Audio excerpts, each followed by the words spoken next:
आप सभी के लिए एक वैकेंसी का अनाउंसमेंट किया गया, यहाँ पर आप नोटिफिकेशन देख सकते हैं। इसमें कई ऐसे पोस्ट है जो कि नॉन टीचिंग पोस्ट है, तो टीचिंग के साथ साथ नॉन टीचिंग पोस्ट भी यहाँ पर दिए गए हैं। ये वैकेंसी रानी लक्ष्मीबाई सेंट्रल एग्रीकल्चरल यूनिवर्सिटी के थ्रू निकाली गई है, जो कि झांसी ग्वालियर रोड में पड़ता है, यानी कि अल्टीमेटली ये उत्तर प्रदेश के झांसी में पड़ता है। ठीक है, तो यहाँ पर देख लेते हैं पहले नॉन टीचिंग पोस्ट के बारे में। तो assistant, personal assistant, laboratory technician, upper division clerk, इन सभी पोस्ट के लिए वैकेंसी है। ये नॉन टीचिंग पोस्ट है। टीचिंग पोस्ट के लिए यहाँ पर देखेंगे controller, registrar, associate professor, assistant professor. ठीक है, अलग अलग डिसिप्लिन में ये वैकेंसी आई है। तो पहले हम लोग नॉन टीचिंग पोस्ट का जो एजुकेशनल क्वालिफिकेशन है, एज लिमिट है, ये देख लेते हैं। उसके बाद टीचिंग पोस्ट के बारे में देखेंगे। ठीक है, अब यहाँ पर देखेंगे असिस्टेंट की पोस्ट के लिए जो आपसे एजुकेशनल क्वालिफिकेशन वगैरह मांगा गया और एज लिमिट जो दी गई है, bachelor's degree from a recognised university.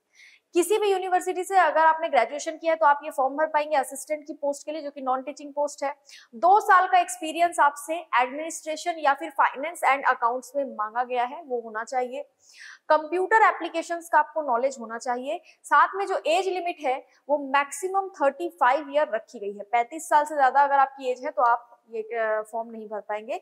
Selection procedure जो है वो होगा रिटन टेस्ट, स्किल टेस्ट के थ्रू बेसिस पर, यानी कि पहले आपका रिटन टेस्ट होगा, उसके बाद स्किल टेस्ट होगा, ताकि ये पता चल सके कि कंप्यूटर का नॉलेज है कि नहीं आपको। ठीक है, अब पर्सनल असिस्टेंट की बात करेंगे तो इसमें भी ग्रेजुएशन मांगा गया है। साथ में proficiency in stenography in Hindi English with maximum speed with minimum speed of 100 words पर मिनट। आपकी टाइपिंग स्पीड भी अच्छी होनी चाहिए। ठीक है, इंग्लिश हिंदी की यहाँ पर आप देखेंगे ये भी दिया गया, प्रोफिशिएंसी इन टाइपिंग, और साथ में प्रोफिशिएंसी इन स्टेनोग्राफी। स्टेनोग्राफी में भी आपकी जो है स्पीड अच्छी खासी होनी चाहिए। कंप्यूटर एप्लीकेशंस का नॉलेज होना चाहिए। साथ में 1 साल का एक्सपीरियंस होना चाहिए कि आपने स्टेनोग्राफर के तौर पर अगर कहीं पर भी 1 साल काम किया हो तो ये फॉर्म आप भर पाएंगे। एज लिमिट इसमें भी मैक्सिमम 35 ईयर ही रखी गई है। इसमें भी पहले रिटन टेस्ट होगा, उसके बाद स्किल टेस्ट होगा। लैबोरेटरी टेक्नीशियन की बात करें तो इसमें बैचलर्स डिग्री, यानी कि अगर आपने ग्रेजुएशन किया है साइंस में या किसी अदर रिलेवेंट फील्ड में तो आप ये फॉर्म भर पाएंगे। डिजायरेबल रखा गया है experience in science laboratories of academic या फिर रिसर्च इंस्टीट्यूशन। एज लिमिट इसमें भी 35 ईयर मैक्सिमम रखी गई है। इसमें जो आपका सिलेक्शन होगा वो रिटन टेस्ट के बेसिस पर हो जाएगा। ठीक है, अपर डिवीजन क्लर्क के देख लेते हैं। बैचलर्स डिग्री अगर आपने की है, यानी कि ग्रेजुएशन किया है किसी भी यूनिवर्सिटी से, तो आप ये फॉर्म भर सकते हैं।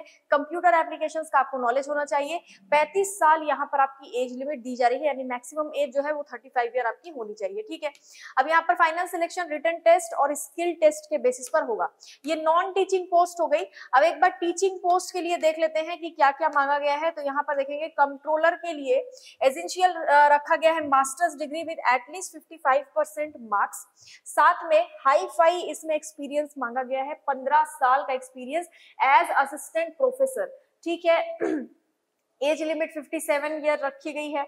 रजिस्ट्रार के लिए मास्टर डिग्री मांगी गई है, 15 साल का एक्सपीरियंस इसमें भी मांगा गया। यानी कि जो टीचिंग पोस्ट आप यहाँ पर देख रहे हैं उनके लिए अच्छा खासा आपसे जो है एक्सपीरियंस मांगा जा रहा है। तो आप लोग नॉन टीचिंग पोस्ट के लिए अप्लाई करेंगे तो वो ही मेरे हिसाब से सही रहेगा। ठीक है, बाकी जनरल इंस्ट्रक्शंस देख लेते हैं। ये सारी चीजें तो हमने डिस्कस कर ली है। ठीक है, जनरल इंस्ट्रक्शन में अच्छा एक और चीज नोट करिएगा, 27 अप्रैल 2024 फॉर्म भरने की लास्ट डेट है, यानी कि 27 अप्रैल को क्लोजिंग डेट रखी गई है रिसिप्ट ऑफ एप्लीकेशंस की। ठीक है, अब देखो यहाँ पर candidate must be a citizen of India, यानी कि आप इंडिया में कहीं से भी है और इंडिया के सिटीजन है तो आप ये फॉर्म भर पाएंगे। Separate application form must be submitted for each post या आइटम इन द एडवर्टीजमेंट। अलग अलग फॉर्म आपको भरना पड़ेगा। ठीक है, अलग अलग पोस्ट के लिए अगर आप अलग अलग पोस्ट भरना चाहते हैं। Application must apply on the prescribed application form available on university website. इस यूनिवर्सिटी के वेबसाइट में जाएंगे आप, RLBCAU, इस वेबसाइट में जाएंगे तो आपको सारी डिटेल मिल जाएगी। वैसे तो हमने सब डिस्कस कर लिया, लेकिन अगर आपको फॉर्म भरना है तो यही इसी वेबसाइट पर आपको जाना होगा। ठीक है, application form download from the university website, यहीं से आपका फॉर्म डाउनलोड होगा, उसको आप यहाँ से भर सकते हैं। ठीक है, application form must accompany with a non refundable bank draft of 1000 rupees. ठीक है, जनरल, EWS और OBC कैंडिडेट्स को 1000 रुपए फॉर्म की फीस के रूप में देना है। SC ST और PWD कैंडिडेट्स को मात्र 500 रुपए देना है। कौन सी पोस्ट के लिए, सभी टीचिंग पोस्ट के लिए, साथ में ग्रुप ए की जो नॉन टीचिंग पोस्ट है उनके लिए। और बाकी की जो नॉन टीचिंग पोस्ट बच रही है यानी ग्रुप बी और सी की जो नॉन टीचिंग पोस्ट बच रही है उसमें जनरल, ओबीसी और ईडब्ल्यूएस कैंडिडेट्स को 600 रुपए देना है और एससी एसटी पीडब्ल्यूडी कैंडिडेट्स को 300 रुपए की फीस देनी है। ठीक है, बाकी सारी डिटेल हमने देख ली है।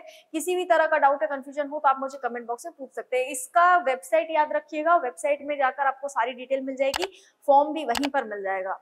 बाकी मिलते हैं अगले वीडियो में, आज के लिए इतना ही। Thank you so much.